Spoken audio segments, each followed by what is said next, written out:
I'd like you now to close your eyes and just notice the fact that you are breathing, something that you're truly good at doing, which shouldn't really surprise us at all, because breathing is something that you've been doing perfectly ever since the minute you were born, and it's something which you will carry on doing for the rest of your life. And even although breathing is central and truly indispensable to absolutely every single thing we do, it's not always something to which we pay very close attention, which really is a shame, because when you simply become aware of your breath as it flows so naturally, you open the gateway to your subconscious mind, the source of all your hidden talents, techniques, and powers, your unused abilities, too long undiscovered and ignored, but still there, still waiting, ready and waiting for you to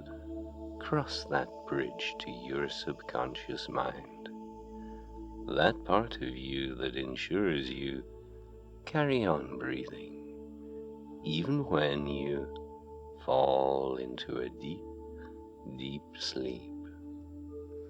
And since we're here today to access, appreciate, and accept as yours the incredible resources hidden away in your subconscious mind, the storehouse of all your memories and all your experience of your life here on earth.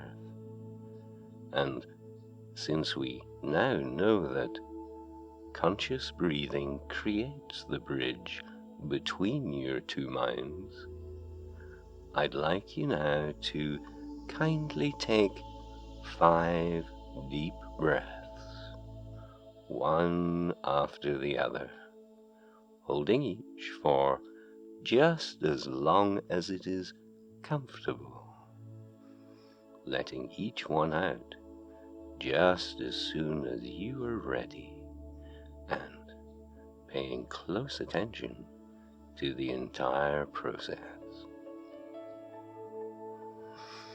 And in doing just this and nothing else, you find each breath already becoming gentler, slower, deeper, and all of this so naturally. And so, when you just pay close attention to your breathing, when you focus on your breathing, when you become absorbed in your breathing, your subconscious mind automatically relaxes, knowing that when you are breathing gently, slowly, and therefore deeply, then all is well. And knowing that all is well allows you to slow your breathing down even further.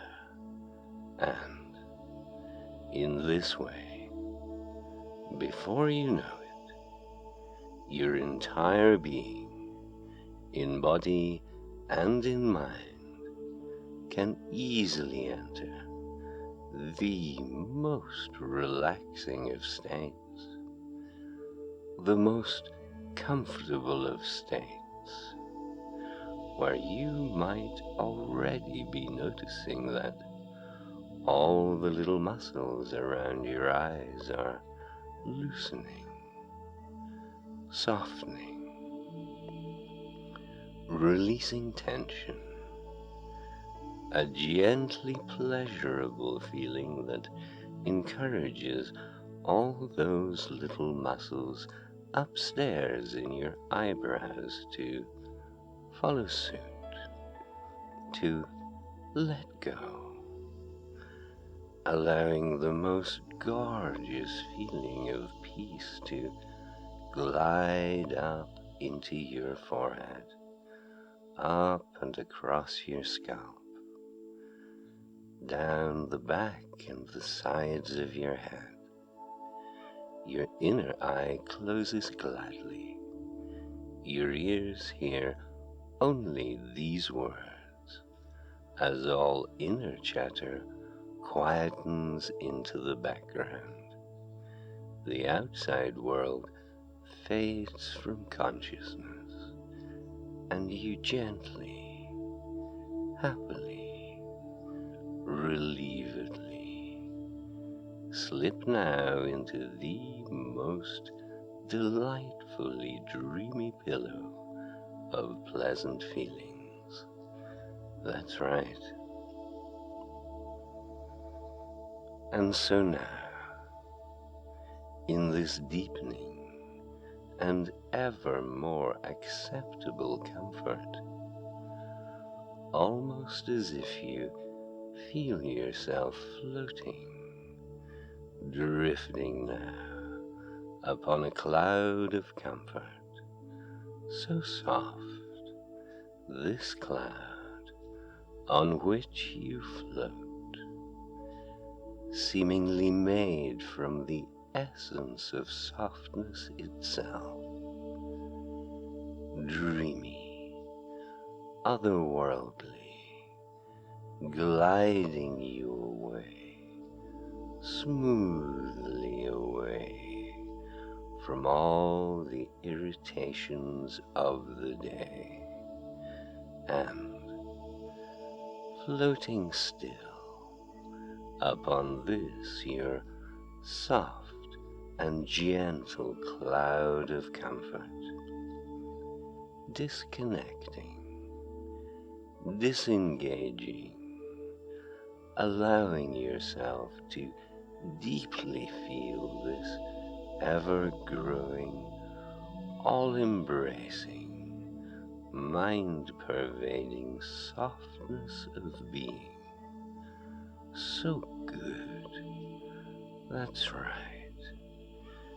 Drifting deeper now, the outside world forgotten, you see the color of comfort all around, senses softening now, dimensions shifting, calling you to enter a deeper world of meaningful dreams, now leading you further inwards, towards, and over the threshold into dream time, where things are clearly different, pleasurably altered, strange in their familiarity, lost in the known, new worlds from old, stories unfold like wheels within wheels, spinning tales of adventure and new discovery, lost in a mist of imagination. And as all slowly becomes clear, all is new and different and curious now to explore this fascinating new realm, you sweep your eyes around your new situation, in which you find yourself sitting now in a large old leather armchair by the side of a roaring open fire. And, of course, your left leg, now warmer than the rest of you, almost too warm now, so you can move to the seat on the other side of the fireplace, facing the opposite direction. And now you can feel your right leg begin to feel the benefit of the open fire. And from this position, you can see that you are sitting in an old log cabin. And from your different vantage point, you can see the wooden door, and to the left of this, a window through which you see the full moon rising gracefully from behind the densely forested mountain. It's snowing outside, and as the snow begins to pile up on the windowsill, there's a flurry of movement as a crow alights there. Its jet black feathers, beautiful eyes, and shining beak stark against the bright white snow. The crow puts its head to one side as your eyes meet, and then it taps gently on the window with its beak. And since your right leg is now beginning to become uncomfortably warm, this seems the perfect moment to get up out of your chair and go across to the window in your intention of letting the crow into the warmth.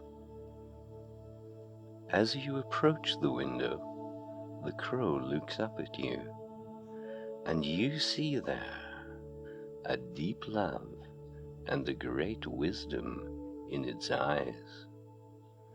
This is no ordinary crow. This is a symbol of your own inner wisdom, your very own inner hidden powers, abilities, and strengths.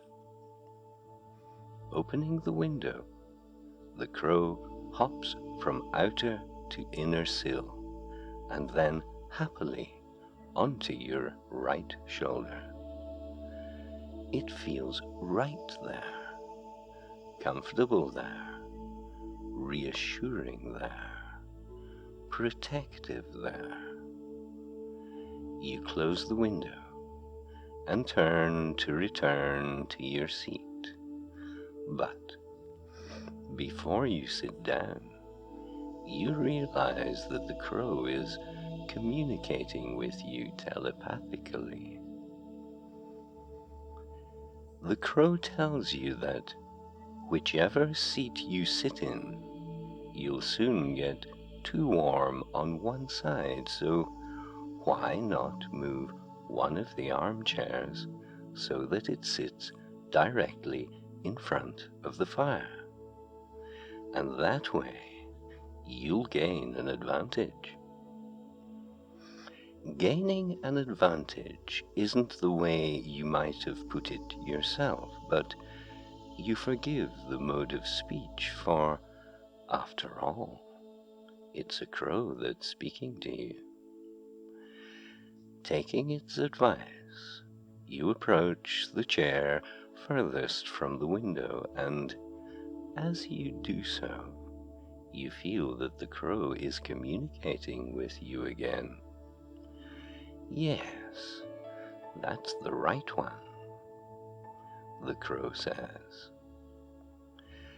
This strikes you as strange because why would it matter which chair you moved? You pull the chair in question in front of the fire, and just as you're about to sit in it, you see something that you hadn't noticed before. There's a trapdoor in the floor that the chair that you've just moved was obscuring. Down there, communicates the crow. You know that you're just about to go much deeper into all of this. And so, with confidence, laced with intrigue and not a little excitement, you pull open the trapdoor to find a spiral staircase leading downwards. There are purple glass lights on the wall of this stone staircase, illuminating your descent. That's right, says the crow, still sitting on your shoulder. Down here. And so, you begin to descend the spiral staircase. Gently, safely, assuredly, and as you descend, the crow begins to explain how your subconscious mind works to protect you.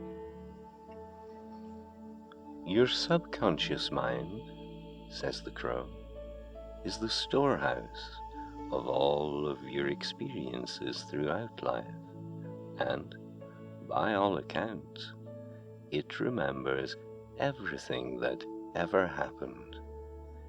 Every sound, every smell, every sight, every touch.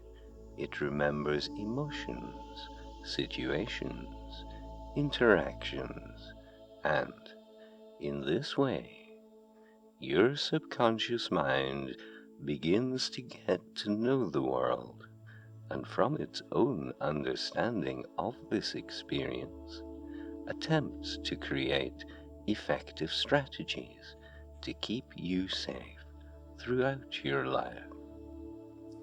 Your subconscious mind is dedicated to keeping you alive, to keeping you safe and secure. And it's something that it does very well indeed. And it does this in the best way that it sees fit. And as you can attest yourself, your subconscious mind has managed to keep you alive right up until this very minute. And since it's been doing its job so well for so long, you can trust your subconscious mind to keep on doing this for you. Just like all of us were, you were born into this world without any experience at all. And your subconscious mind started paying attention straight away in its attempt to understand the environment in which it found itself. It learned things, just as all children do. For example, says the crow, when a child is born, it's said to have only 2 innate fears. And by that, I mean that these fears are built in and ready as soon as the baby is born. These 2 fears are of sudden loud noises and of falling. Any sudden loud noise or feeling of falling in the baby's experience will immediately cause distress and upset. All other fears have to be learnt through experience, such as the fear of fire. When a baby is born, It's not afraid of fire or flames at all, but it very quickly learns this after the first time that it encounters the feeling of flames on its skin. Our subconscious minds take serious note that fire and flames must be kept away from the skin. It remembers. Once burnt, forever vigilant. And this, of course, plays out in our experience for the rest of our lives. Once you've been burnt by fire, it's very rare to suffer the experience too many times again, even across the span of a lifetime, due to the constant vigilance of your incredibly resourceful and protective subconscious mind. And our subconscious minds are complex and adaptable. Were it not so, we'd be so frightened of fire that we'd miss out on its uses, all of the beneficial aspects that fire can offer.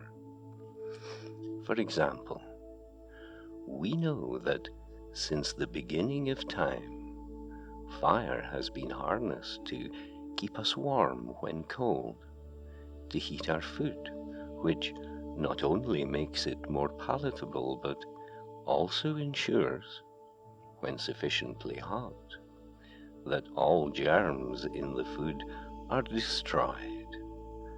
And, very importantly for our survival, fire also acts as an incredibly efficient cleanser of diseases that can come from rotten things such as dead bodies and the like. We can either bury things very, very deeply in the ground, or we can set fire to them, incinerate them, and when something has been incinerated, it isn't coming back. So, the subconscious mind can be described as artful in many ways, and using this example, we can see just how the subconscious mind is truly skillful in that it not only remembers that fire can cause pain and distress, but it also learns that, treated with the proper level of respect, fire can be useful in many, many situations and can, in fact, drive off or completely destroy other types of danger. The crow, sitting still upon your shoulder, continues to explain everything to you as you follow the gentle curve of the stairwell, each step taking you deeper into your own mind.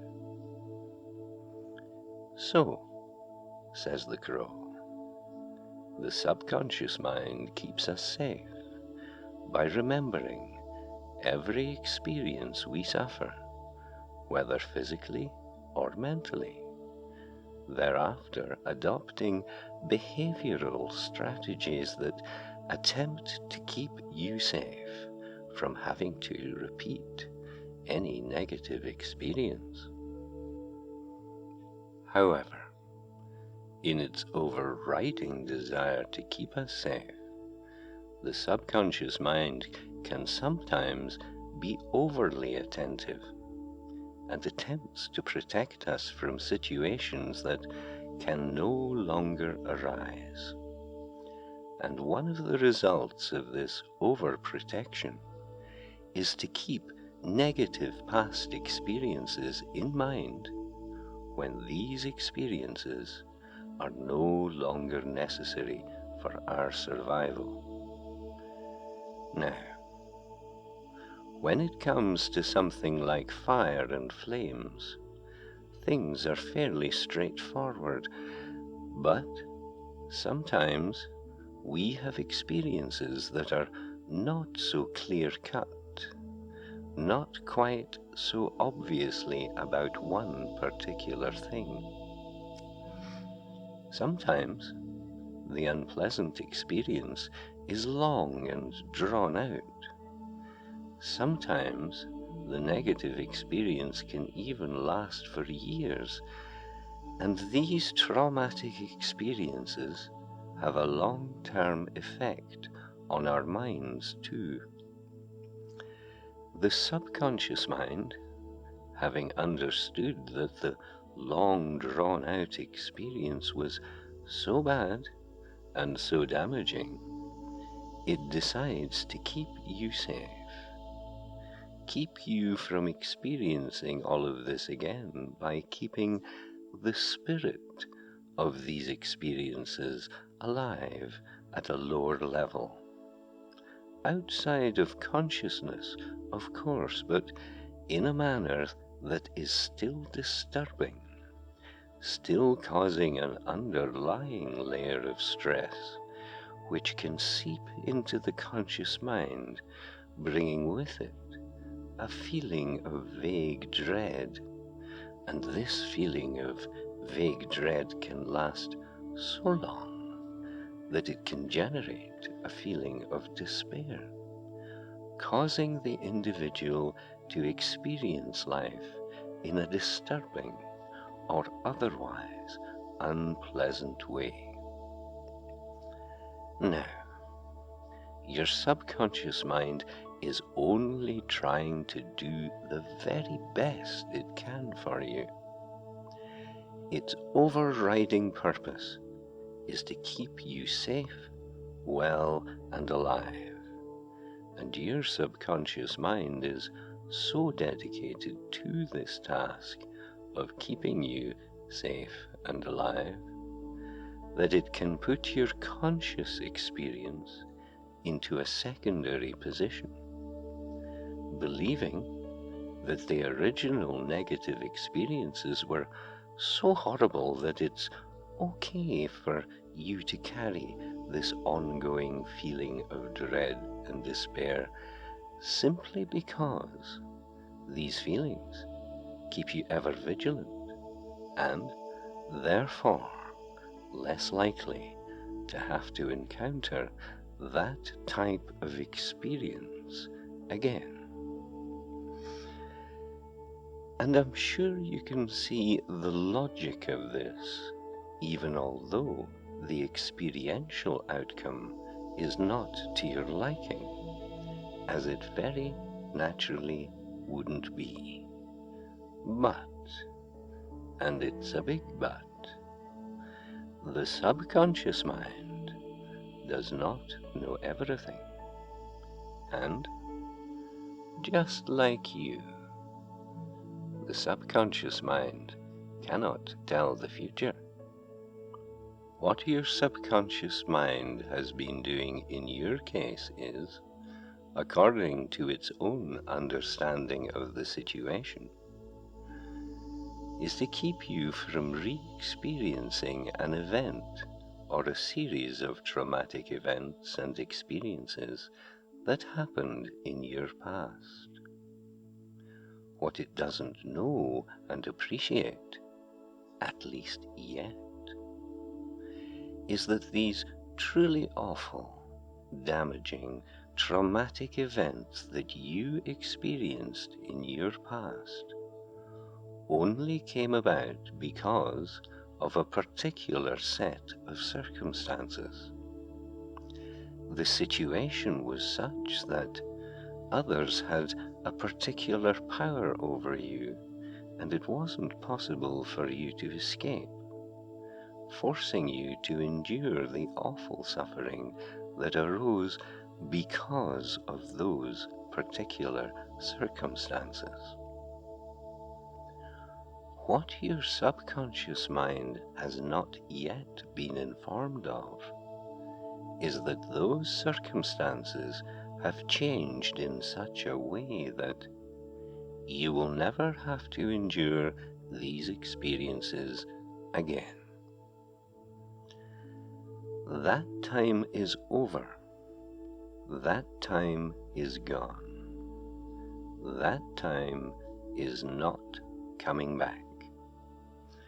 And this is the case because this is now, and all of that which happened then, all that occurred and all that you suffered and all that you endured only came about, could only have come about because of a very particular set of circumstances. A set of circumstances that cannot arise in the same way again. You cannot go back to that time in your past because that time no longer exists. You cannot go back to that time in your past because you are no longer the person that you were.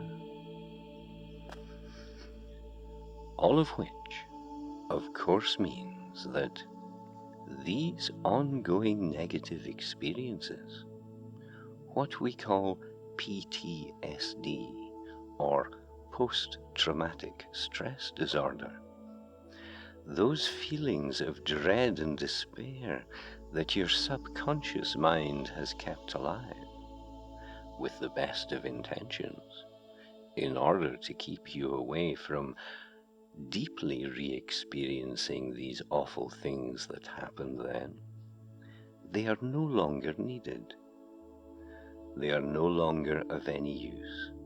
Indeed, they have completely passed their sell-by date, which means you can now safely dispense with them in their entirety. The crow continues to talk to you as you continue to descend the spiral staircase, ever deeper, ever inwards. It's almost as if your subconscious mind has kept these old experiences at hand by creating a place or a structure in your mind where these no longer relevant events, experiences, and interactions are gone over time after time, just to ensure that you don't forget about them.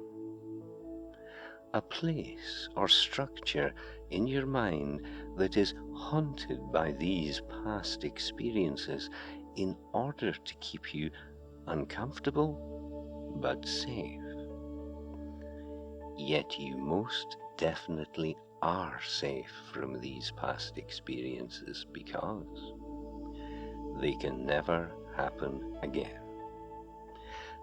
And they can never happen again because those particular circumstances can never occur again. And this is the case because you have not only changed, but that time is also gone forever. And so, in this way, you've been left in a situation where this place or structure in your mind, the place or structure that your subconscious mind created to keep these experiences close at hand, this place or structure still exists and is now merely haunted by these past experiences that no longer have any value to you. A haunted house full of powerless, wailing ghouls and ghosties, the faded, though thoroughly irritated and irksome remnants of outdated warnings about a future that can never come to pass. about experiences that can never be experienced again. And now you have come to the bottom of the stairwell. Now you've got to the bottom of things. Now you understand the situation, the silliness and the inappropriateness of what has been going on for far too long. You are ready to bring all of this upset to a permanent end. Standing now at the bottom of the stairwell, your crow of power and wisdom still sitting upon your shoulder, you see an old wooden door with a round metal handle. The crow asks you to kindly imagine something. The crow on your shoulder asks you to imagine a haunted house, if you would. Not too scary, because the ghouls and the ghosties that haunt this house no longer have any power over you whatsoever. So, you can imagine it as a cartoon haunted house, just like a haunted house in a cartoon Halloween story. An old, wooden, two-story house that sits in an overgrown garden, surrounded by a broken-down fence. It's twilight, and there's the odd cartoon bat flying about just to add to the atmosphere. Oh yes, and a cartoon full moon, just to complete the picture. Can you do that? Can you imagine that for me now? Asks the crow.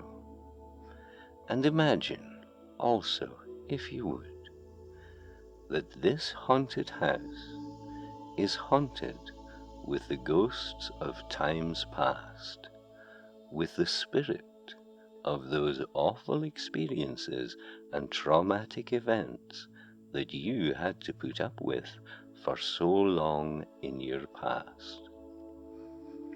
But because now you've found your inner strength, your very own inner power and wisdom, these ghouls and ghosties have no power to affect you or even to really frighten you. And because the crow has asked you, and because you trust this crow, you of course do this. And just as you have this cartoon haunted house clear in your mind, the wooden door opens smoothly with no scary creaking, and you walk out into a cartoon moonlit wasteland. A cartoon full moon illuminating the ground all around. And there, a short distance away, you see it, the cartoon haunted house, just as you imagined it to be.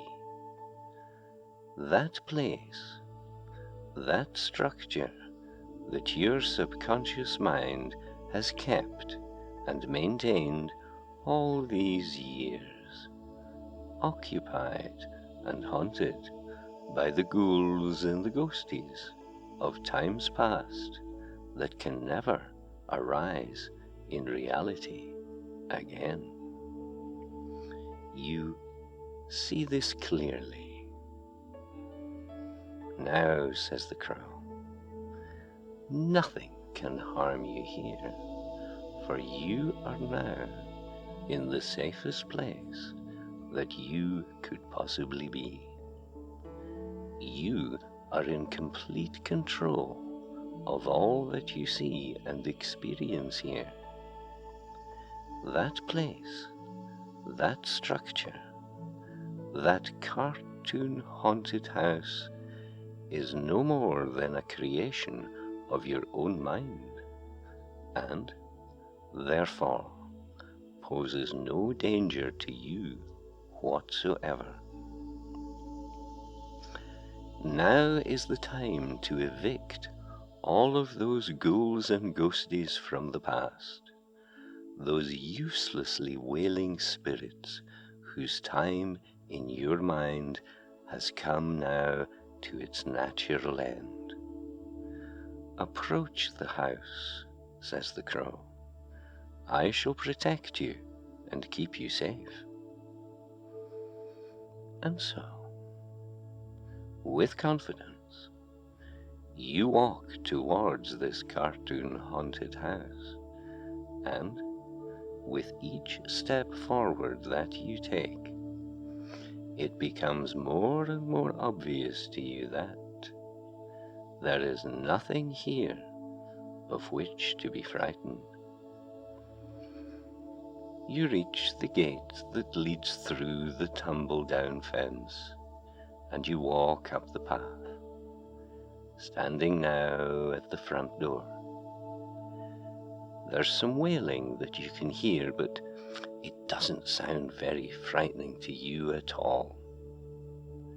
Pushing open the door, you walk inside. The ghouls and the ghosties, the powerless remnants of those awful past experiences, float through the house, trying to appear scary, but it just amuses you now. And because it's completely clear that there's nothing to be frightened of here, you feel only relief. But now, another emotion begins to arise. Irritation with the very existence of all of this. Annoyance that all of this still haunts your mind unnecessarily. The crow says, so, why don't you give these irksome, irritating, useless ghouls and ghosties a piece of your mind? Tell them now that you don't want them here. Tell them that this is your mind and they have no place here any longer. And so, you start to tell them what you think. And to your absolute astonishment, they listen.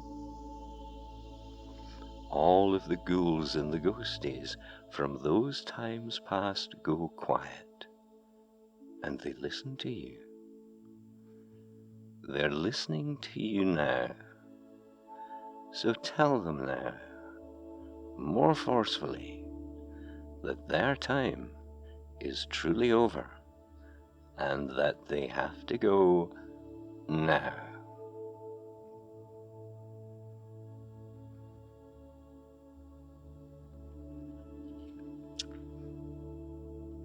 And so now, having heard what you have to say, all the ghouls and the ghosties, all that bad feeling, all that fear and dread and awfulness, vacates your mind at your command.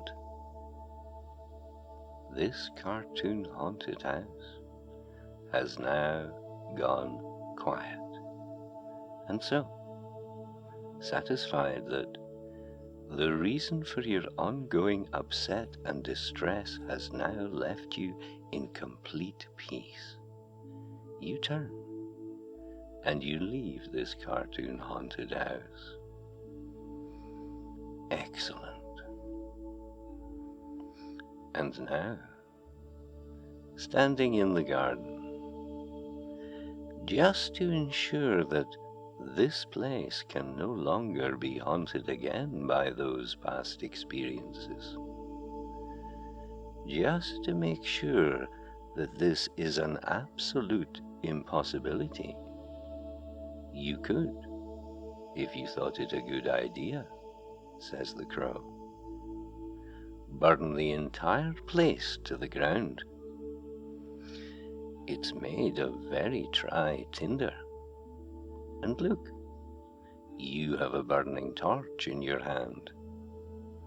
You've made up your mind on both sides, so it would be very, very easy indeed now to take that final step, to raise the torch in the air and to throw it with great determination and purpose into the still open doorway. And so, in your true and deep desire to bring this awfulness to its final and absolute end, you do this now. You throw this burning torch with all your strength, all your determination, and all your understanding into the open doorway, where you first hear a thud as the torch hits the floor, and then you hear the growing crackle of burning wood, becoming louder and louder, now turning into a crescendo as the fire quickly spreads through this once haunted house.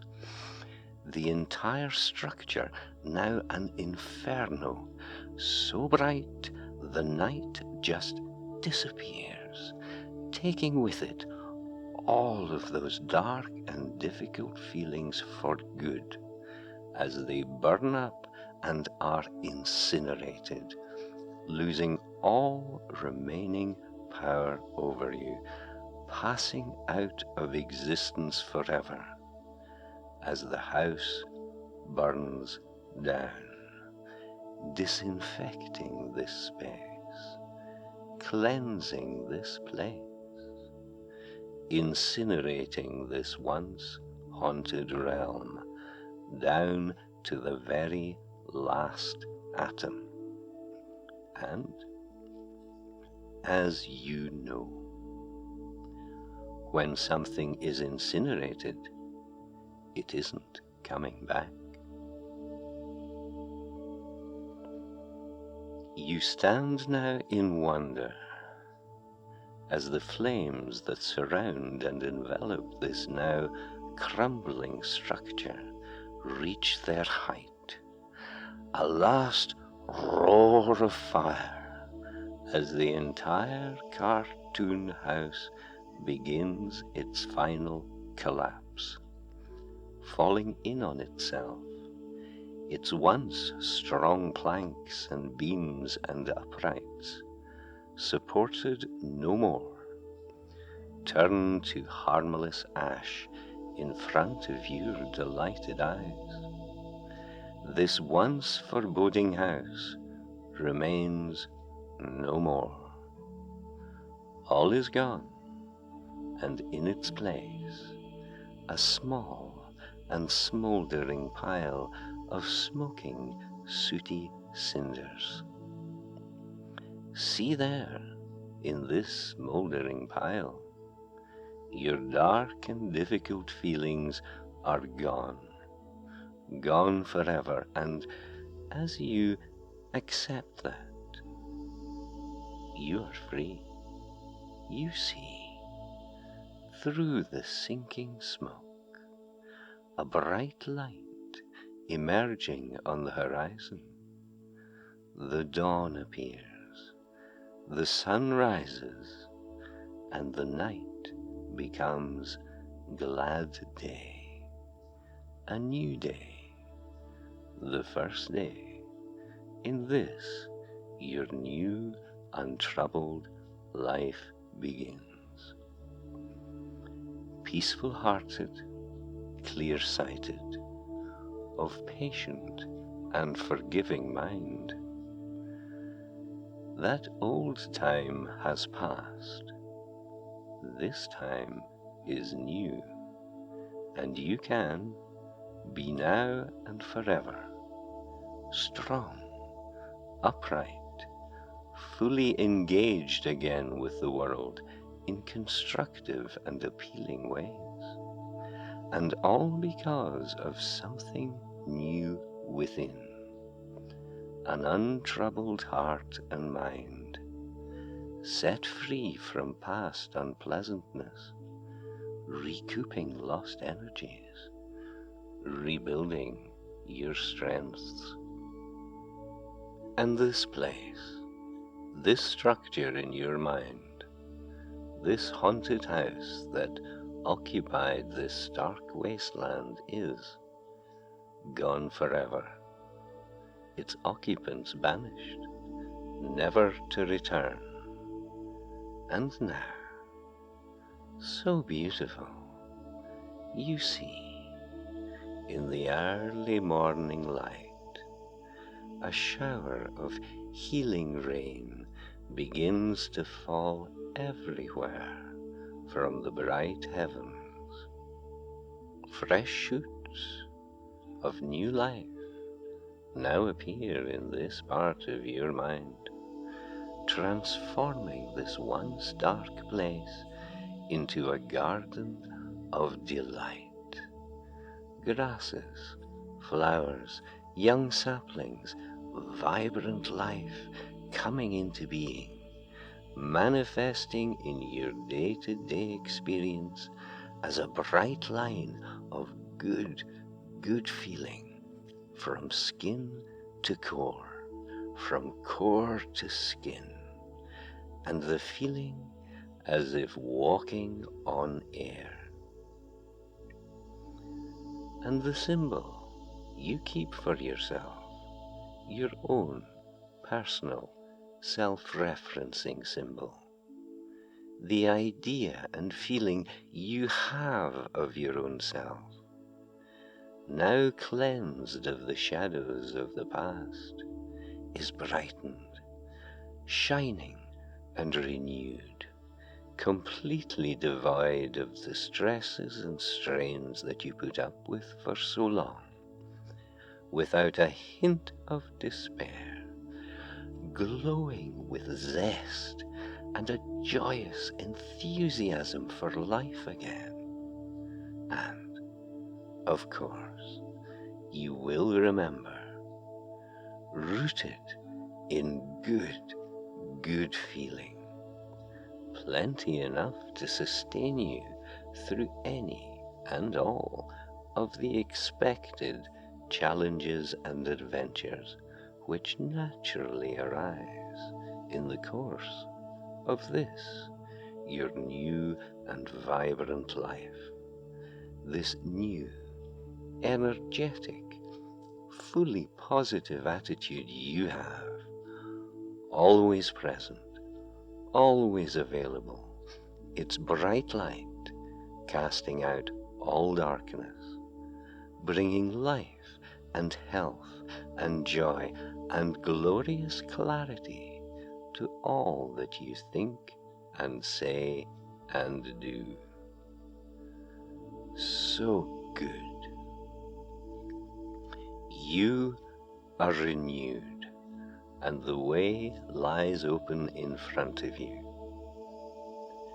So take a minute, if you would, to put all of this into place permanently, to fully realize the truth of this, and to make this your new, everyday, underlying feeling. You can do that now.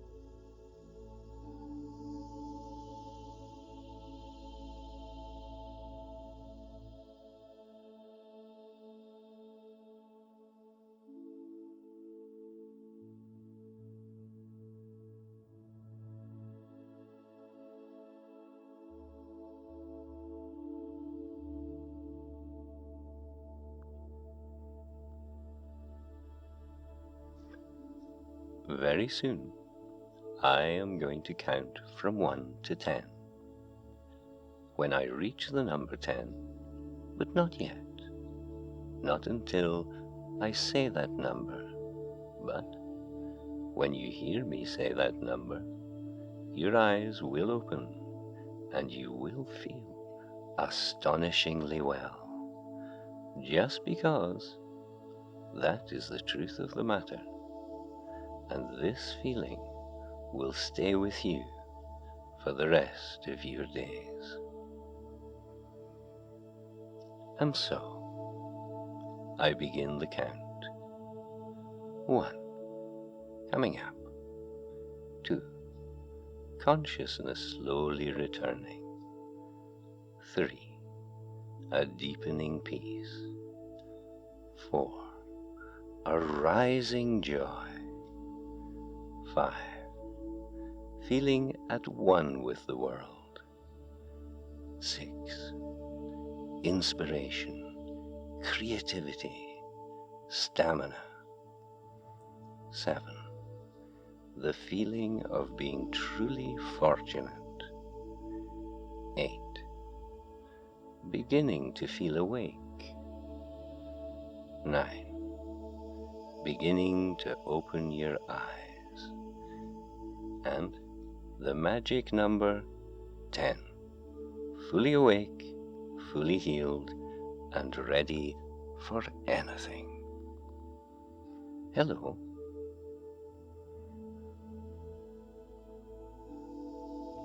Thank you for listening.